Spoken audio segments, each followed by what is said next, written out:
નમસ્તે વિદ્યાર્થી મિત્રો. લાસ્ટ ટાઈમ પ્રકરણ 2 ની અંતર્ગત આપણે સ્થિત વિદ્યુત સ્થિતિમાનની વ્યાખ્યાને સમજવા પ્રયત્ન કર્યો હતો. હવે આપણે એ જ કન્સેપ્ટને થોડો આગળ વધારીએ અને સૂત્ર મેળવવા પ્રયત્ન કરીએ. તો નેક્સ્ટ આપણો ટોપિક આવે છે બિંદુવત વિદ્યુત ભારને લીધે વિદ્યુત સ્થિતિમાન. તો આપણે મિત્રો વિદ્યુત સ્થિતિમાન શોધવાનું છે બિંદુવત વિદ્યુત ભારના કારણે. તો આપણે જાણીએ છીએ કે ધારો કે કોઈ એક વિદ્યુત ભાર Q લઈ લે, કેપિટલ Q, કે જેને આપણે ઉગમ બિંદુ પર રહેલો છે તેમ વિચારીએ. અને Q ધન પણ હોઈ શકે છે, ઋણ પણ હોઈ શકે છે. બંને પ્રકારે વિદ્યુત ભારની આપણે ગણતરી કરી શકીએ, પરંતુ સરળતા રહે તે માટે આપણે Q ને ધન વિદ્યુત ભાર તરીકે ગણતરીમાં લેશું કે જેથી આપણે ગણતરીમાં સરળતા રહેશે. તો આપણે Q ગ્રેટર ધેન 0 ધારીએ છીએ. આમ Q ગ્રેટર ધેન 0 ના વિદ્યુત ક્ષેત્ર છે ચારે બાજુ, તેની આ Q ગ્રેટર ધેન 0 વિદ્યુત ભાર જે છે તેનું ચારે બાજુ વિદ્યુત ક્ષેત્ર રહેલું છે અને આ વિદ્યુત ક્ષેત્રમાં કોઈ એક બિંદુ P આવેલું છે જે R અંતરે આવેલું છે. એટલે કે Q ના વિદ્યુત ક્ષેત્રમાં R અંતરે આવેલા બિંદુ P પાસે આપણે વિદ્યુત સ્થિતિમાન શોધવાનું છે. આપણો પ્રશ્ન ક્લિયર કટ આ થઈ ગયો.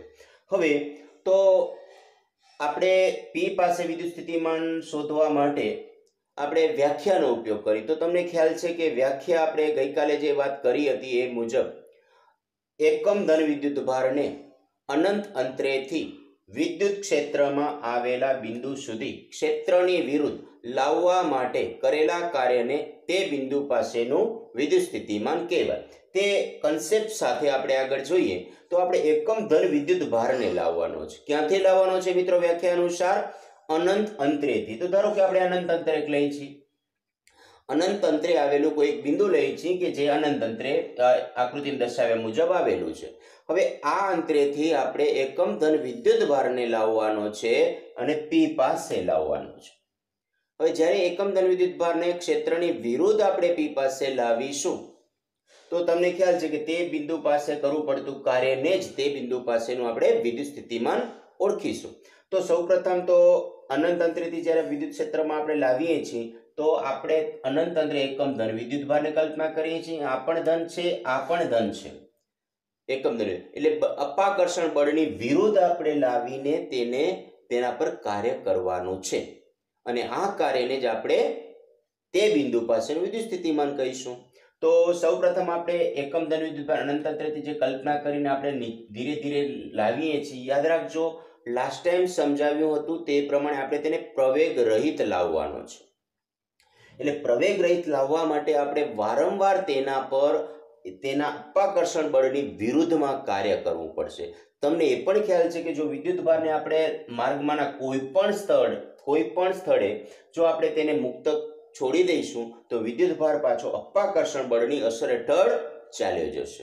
એટલે આપણે તે વિદ્યુત ભારમાં કોઈ પણ પ્રવેગ ન ઉદ્ભવે તેની ખાસ ધ્યાન રાખવાની છે, પ્રવેગ રહિત ગતિ કરાવવાની છે.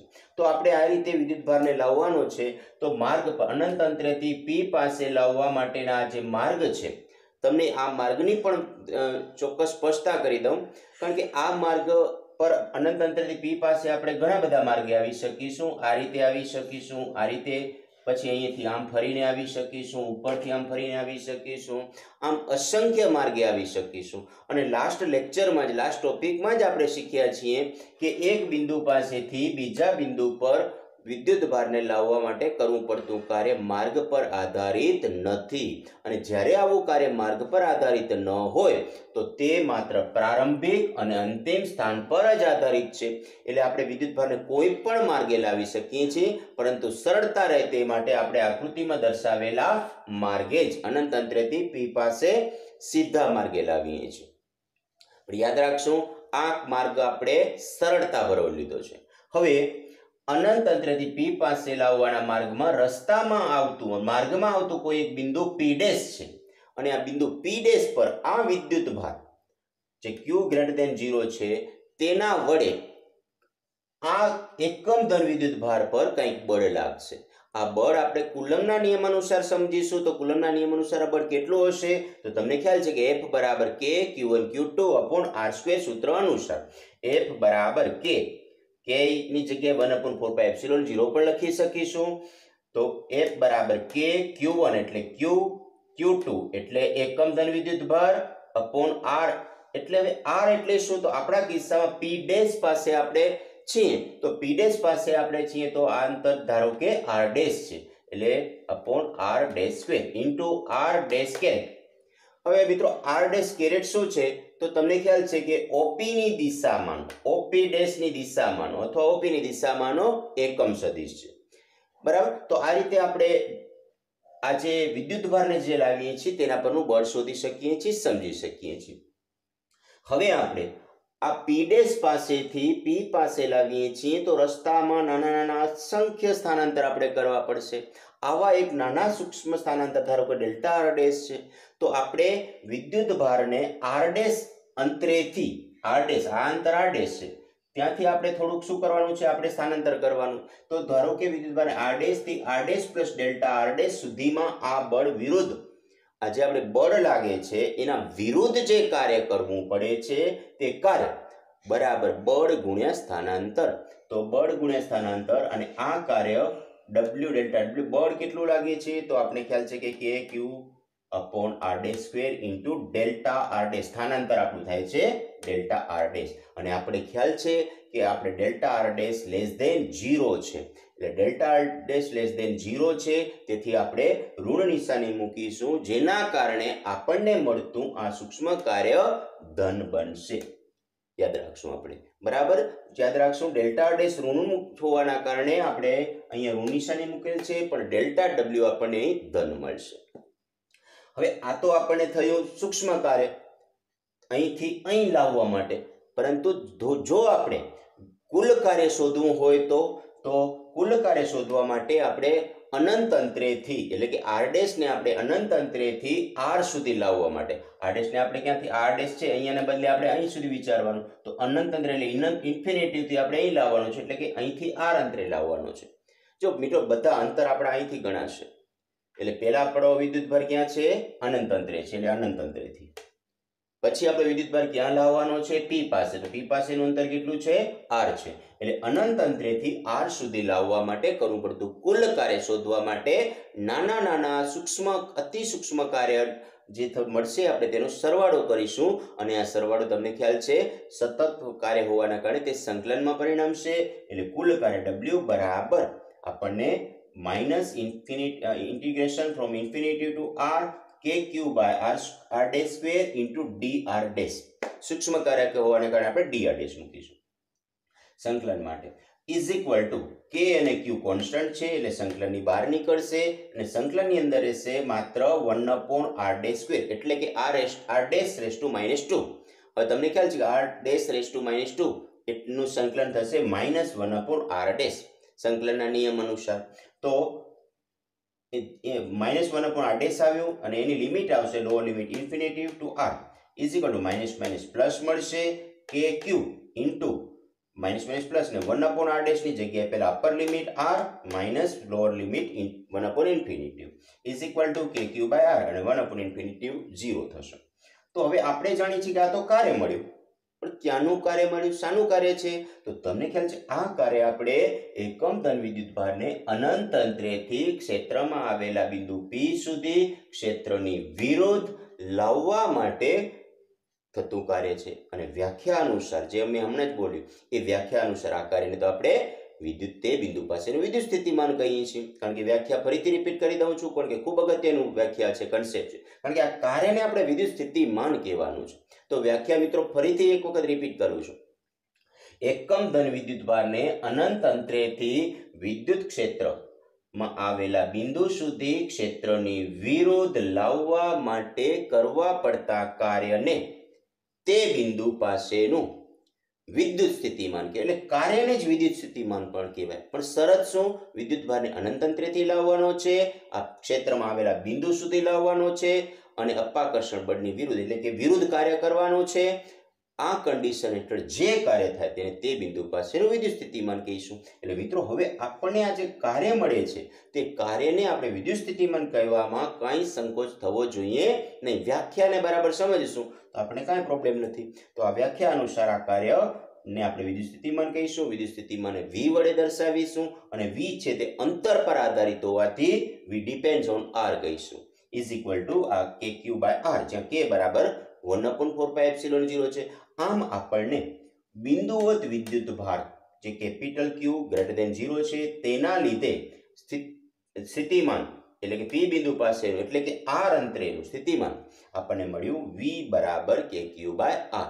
અને યાદ રાખશું આપણે મિત્રો કે v જે છે તે અંતરના વ્યસ્ત પ્રમાણમાં ચલે છે. જ્યારે આગળના ચેપ્ટરમાં આપણે જોયું હતું વિદ્યુત ક્ષેત્ર જે છે બિંદુવત વિદ્યુત ભારનું તે અંતરના વર્ગના વ્યસ્ત પ્રમાણ. આ બંને વચ્ચે આ ડિફરન્સ છે. અને બીજું પણ કે વિદ્યુત ક્ષેત્ર છે તે સદિશ રાશિ છે, વિદ્યુત સ્થિતિમાન છે તે અદિશ રાશિ છે. અને હા, વિદ્યુત સ્થિતિમાનનો આપણે એકમ વોલ્ટ છે તે પણ આપણે જાણીએ છીએ. અને તે આપણે લાસ્ટ ટાઈમ આપણે જોયું હતું તે પ્રમાણે વોલ્ટા નામના વૈજ્ઞાનિકના નામની યાદમાં આ એકમને આપણે વોલ્ટ તરીકે રાખ્યો છે. કાઉન્ટ એલેક્ઝાન્ડર વોલ્ટા નામના વૈજ્ઞાનિકની યાદમાં આપણે રાખ્યો છે આ એકમ. હા, હવે મિત્રો આપણે આ જે હમણાં થિયરી મેળવી તે થિયરી આધારિત જ એક દાખલો છે, તો આપણે તે જોઈએ. ઉદાહરણ 2.1. સૌપ્રથમ આપણે ઉદાહરણ 2.1 ની રકમ સમજવા પ્રયત્ન કરીએ. તો એ 4 × 10⁻⁷ કુલમ વિદ્યુત ભારથી 9 સેન્ટીમીટર દૂર આવેલા P બિંદુએ સ્થિતિમાનની ગણતરી કરો. બી, તે પરથી 2 × 10⁻⁹ કુલમ વિદ્યુત ભારને અનંત અંતરેથી P બિંદુએ લાવવા માટે કરેલા કાર્યની ગણતરી કરો. શું જવાબ વિદ્યુત ભારને જે માર્ગે લાવવામાં આવે છે તેના પર આધારિત છે? તો મિત્રો આમ તો પ્રશ્ન સરળ છે. હમણાં જે થિયરીનો કન્સેપ્ટ સમજાય તે પર આધારિત છે. તો ડેટા આપણે જોઈએ તો અહીં વિદ્યુત ભાર Q તરીકે આપણને આપ્યો છે 4 × 10⁻⁷ કુલમ અને R આપ્યું છે 9 સેન્ટીમીટર. અને આપણે તે બિંદુ પાસે વિદ્યુત સ્થિતિમાન V શોધવાનું. તો હમણાં જ આપણે શીખ્યા એ પ્રમાણે બિંદુવત વિદ્યુત ભારના કારણે R અંતરે વિદ્યુત સ્થિતિમાન કેટલું મળશે? તો આપણે જાણીએ છીએ કે તે સ્થિતિમાન આપણને V બરાબર kq/r જેટલું મળશે. હવે k આપણે જાણીએ છીએ કે બરાબર 9 × 10⁹ થશે અને MKS અને Q આપણને આપ્યો છે 4 × 10⁻⁷ અપોન R આપ્યો છે 9 સેન્ટીમીટર એટલે કે 9 × 10⁻² મીટર. તો આપણે મિત્રો આપણે આ રીતે 9 × 10⁻² મીટર R ને લખી અને આનું જો સાદુરૂપ આપીશું તો 9 9 કટ થશે 4 × -2 4 × 10⁴ વોલ્ટ. તો 4 × 10⁴ વોલ્ટ આપણને મળશે. આ રીતે આપણે વિદ્યુત સ્થિતિમાન V આપણને મળે છે એટલે કે લગભગ 40,000 વોલ્ટ આપણને મળે. તો વોલ્ટેજનું ખૂબ ઊંચું મૂલ્ય છે. હવે આ જે આપણે એ સમજ્યા તે રીતે આપણે બી ને સમજીએ. તો મિત્રો બી દાખલો જે આપ્યો છે તેની અંદર આપણને વિદ્યુત સ્થિતિમાન જે હમણાં આપણે એમાં ગણતરી કરી તેનો જ ઉપયોગ કરવાનો છે. અને વિદ્યુત ભાર જે આપ્યો છે તે 2 × 10⁻⁹ કુલમ એટલે કે 2 નેનો કુલમ વિદ્યુત ભારને આપણે આ વિદ્યુત ક્ષેત્રમાં ગતિ કરાવવા માટે કરવું પડતું કાર્ય આપણે શોધવાનું છે. તો આપણે કેટલું કાર્ય કરવું પડશે? તો આપણે આ કાર્ય તમને ખ્યાલ છે કે W બરાબર Q ડેશ × V. હવે Q ડેશ તો આપણી પાસે છે 2 × 10⁻⁹ અને V પણ છે 4 × 10⁴. તો આપણે 4 × 2 એટલે કે 8 × 10⁻⁵ જૂલ જેટલું કાર્ય કરવું પડશે. અને મિત્રો એક પ્રશ્નની અંદર આ કાર્ય શોધવાનું છે અને સાથે સાથે પેટા પ્રશ્ન એ પણ આપ્યો છે કે શું જવાબ વિદ્યુત ભારને જે માર્ગે લાવવામાં આવે છે તેના પર આધારિત છે? તો મિત્રો આપણે કહીશું કે ના, માર્ગ પર આધારિત નથી. માર્ગ પર આધારિત નથી. એટલે કે માર્ગથી સ્વતંત્ર છે. કેમ સ્વતંત્ર છે? કારણ કે આપણે ધારો કે વિદ્યુતભારને કોઈ પણ માર્ગે લઈ જઈએ, ધારો કે આપણે સ્ટ્રેટ માર્ગે લઈ જઈએ છીએ, આ રીતે ગમે તે માર્ગે લઈ જઈએ. ચલો ધારો કે વિદ્યુતભારને આપણે સ્ટ્રેટ માર્ગે લઈ જઈએ છીએ, એટલે કે આકૃતિ દર્શાવ્યા પ્રમાણે આ માર્ગે લઈ જઈએ છીએ. હવે જે આ માર્ગે લઈ જવાનો છે વિદ્યુતભારને સ્થાનાંતર આ દિશામાં કરાવવાનું છે, બરાબર. તો અને આપણે ધારો કે આ એનો જે ગતિપથ છે, તો અહીંયા જે થતું સ્થાનાંતર છે કોઈ પણ માર્ગનું સ્થાનાંતર, તેના બે પરસ્પર લંબ ઘટક મળે. એક ઘટક જે હશે તે આપણે જે માર્ગે લઈ જવાનો છે આપણે, એટલે કે આ જે સ્થાનાંતર દેખાય છે તેનો સમાંતર ઘટક આ છે અને બીજો લંબ ઘટક આવશે. તો મિત્રો જે સમાંતર ઘટક હશે તેના કારણે કાર્ય મળશે, પણ જે લંબ ઘટક હશે તેના કારણે કાર્ય આપણને મળશે નહીં. એટલે કે આ કાર્ય શૂન્ય થશે અને પરિણામે આપણને આ જે લંબ ઘટકના કારણે કાર્ય શૂન્ય મળશે. તેથી આપણને માર્ગ કહી શકશું કે માર્ગ પર આ કાર્ય આધારિત નથી, માત્ર તે પ્રારંભિક અને અંતિમ સ્થાન, એટલે કે તેના પ્રારંભિક અંતિમ સ્થાનના યમ પર જ આધારિત છે, નહીં કે માર્ગ પર. હવે મિત્રો આપણે એક આલેખને સમજીએ કે વિદ્યુત ક્ષેત્ર વિરુદ્ધ અંતરનો આલેખ અને વિદ્યુત સ્થિતિમાન વિરુદ્ધ અંતરનો આલેખ. તો આ બે વક્રો કે જેને આપણે એક સદિશ રાશિ વિરુદ્ધ અંતર છે, બીજું અદિશ રાશિ વિરુદ્ધ અંતર છે, જે આલેખ આપણને અહીં દેખાય છે તે આલેખને આપણે સમજીએ. તો સૌપ્રથમ તો તમને એ સૂત્ર પણ જણાવી દઉં કે વિદ્યુત ક્ષેત્રનું સૂત્ર આપણી પાસે બિંદુવત વિદ્યુતભાર માટે વિદ્યુત ક્ષેત્રનું સૂત્ર E બરાબર kq/r² છે અને બિંદુવત વિદ્યુતભાર માટે વિદ્યુત સ્થિતિમાનનું સૂત્ર V બરાબર kq/r છે. તો અહીં તમે સમજી શકો છો કે અને q તો અચળ છે, એટલે કે E ચલે છે 1/r² અને V ચલે છે 1/r મળે. હવે આ સૂત્ર ઉપરથી આપણે એ પણ જાણીએ છીએ કે q ના સમપ્રમાણમાં છે વિદ્યુત સ્થિતિમાન, એટલે કે V બરાબર kq/r હોવાના કારણે જો q ગ્રેટર ધેન 0 હશે તો વિદ્યુત સ્થિતિમાન ધન હશે, પણ જો q લેસ ધેન 0 હશે તો વિદ્યુત સ્થિતિમાન ઋણ હશે. તો મિત્રો આ સૂત્ર પરથી આપણે બહુ જ સરળતાથી સમજી શકીએ છીએ કે ધન વિદ્યુતભારનું વિદ્યુત સ્થિતિમાન ધન અને ઋણ વિદ્યુતભારનું સ્થિતિમાન ઋણ હશે. હવે આટલા કન્સેપ્ટ સાથે આલેખને પણ આપણે સમજીએ તો આલેખમાં તમને બે પ્રકારના વક્ર દેખાય છે. હવે આ જે બે પ્રકારના વક્ર દેખાય છે તેમાં એક તમને કાળો વક્ર અને એક તમને બ્લુ વક્ર દેખાય છે. હવે જે કાળો વક્ર જે છે તે આપણને વિદ્યુત ક્ષેત્ર અને બ્લુ કલરનો જે વક્ર દેખાય છે તે તમને વિદ્યુત સ્થિતિમાનનો વક્ર છે. આમાં બે પ્રકારના વક્રો તમને આકૃતિમાં દેખાય છે તે પ્રમાણે, અને આ બંને વક્રો તમે જોઈ શકો છો કે એક બિંદુ પાસે મર્જ થાય છે, ભેગા મળે છે, અને આ ભેગા મળવાનું બિંદુ જે છે તે તમે આલેખ ઉપર સૂત્ર ઉપરથી સમજી શકો છો કે કયા બિંદુ પાસે મળી શકે. તો kq આ તમે જાણો છો E બરાબર kq/r², V બરાબર kq/r. તો તમે જોઈ શકો છો કે જો આ બંનેમાં જુદા પડતા છે, અંશ તો બંનેના સરખા જ છે, એટલે જો આ અંશ છેદ બંનેના સરખા થાય તો જ બંને આલેખ એક બિંદુ પાસે મળશે, અને આ બંને છેદ r બરાબર 1 અંતર માટે એકબીજાને મળે છે, જે આપણે આકૃતિમાં એકદમ સ્પષ્ટ દેખાય છે. હવે તમને ખ્યાલ છે કે અંતર પ્રમાણે વિદ્યુત ક્ષેત્ર બહુ ઝડપથી ઘટે છે, જે પણ તમને આ લેખમાં દેખાય છે.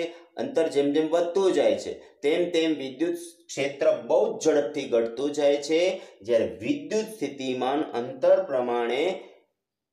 પ્રમાણમાં વિદ્યુત ક્ષેત્ર કરતા પ્રમાણમાં ધીમેથી ઘટે છે, કારણ કે 1/r છે, જ્યારે અહીંયા 1/r² પ્રમાણે છે. તો મિત્રો આપણે આ રીતે વિદ્યુત ક્ષેત્ર અને વિદ્યુત સ્થિતિમાન વિરુદ્ધ અંતરના વક્રને સમજ્યા અને તેના આધારિત આપણે દાખલા પણ સમજ્યા. અસ્તુ.